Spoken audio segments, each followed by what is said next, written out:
First of all, let me join the gratitude towards Mr. Soros on his important statement. And I would like to thank you also, Minister Kurz, on excellent moderation. Thank you very much for the question. What is Europe?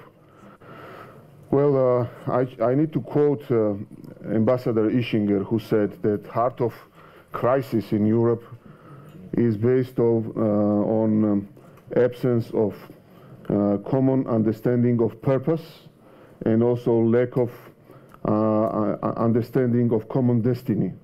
So I think Europe as itself is product of crisis and memories. Look at the structures of European Union. The Council of Europe is based in Strasbourg, which is the capital of Alsace, where we had several wars in Alsace. We have NATO headquarters based in Brussels, and NATO is a product of post-Cold War times. And we have OECD based in Vienna, and Vienna has been a place of consensus after the post-Cold War.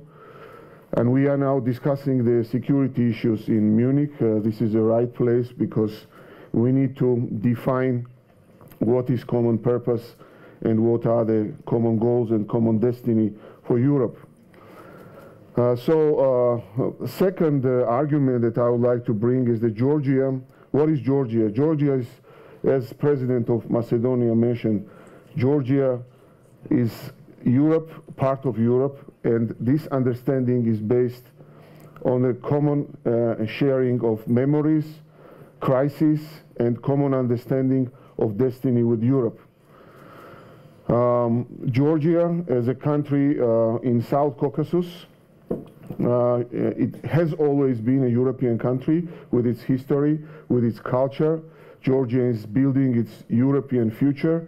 We are very consistent and very ambitious in following association agreement agenda, transforming post-Soviet institutions into the European institutions, advancing Georgia's standards of politics into European standards, having free trade with Europe, not having free travel so far, but hopefully in the nearest future we will have free travel also, because we have already successfully completed visa liberalization action plan, and which is most important, building our future on our memories and on our understanding of common future with Europe. And I think when you look at Georgia, Georgia is very consistent despite all the challenges that we have, losing temporary control of our territories to Russia, having regional security challenges. We also have some influx of refugees, but at the same time, we are very optimistic about our future. We are very optimistic about transforming Georgia, about prospects and real prospects of transforming Georgia's systems, institutions into European standards, and also having more connectivity with Europe when building the infrastructure and modernizing our infrastructure to connect Europe with Asia, with regional countries, including positive prospects of Iran opening for Europe and for the entire world.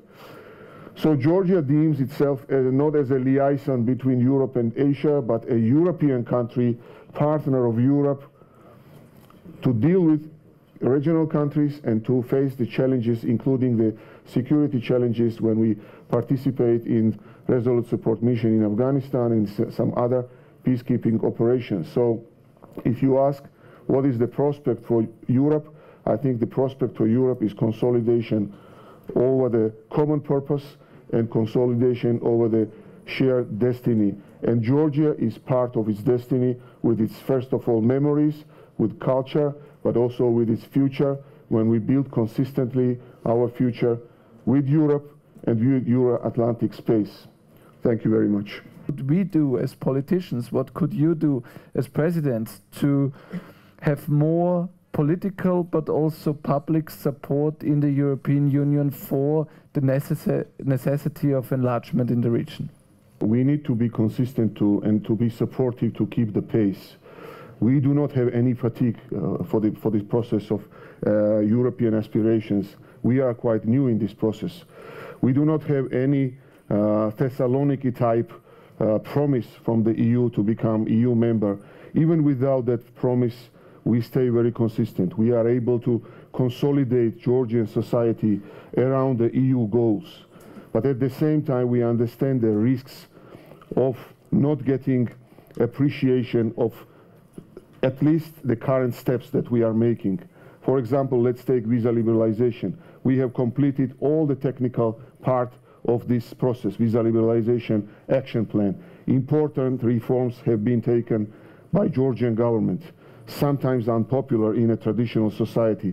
But we need the appreciation of these steps in order to keep the society consolidated around EU values. Otherwise, we know exactly how much will anti-EU forces gain, especially during the elections of this year. So this is what we need and this is what we ask for. But Mr. Prime Minister, with all this lack of appreciation and also with all the crises in the European Union, we sometimes ask ourselves, why are we still attractive to you? Well, again, I already said that we have common understanding of the values, European values. We are building democratic society. There is no alternative for us. There is no other way for us rather than coming closer to EU and to EU values and to build constitutional democracy in our country.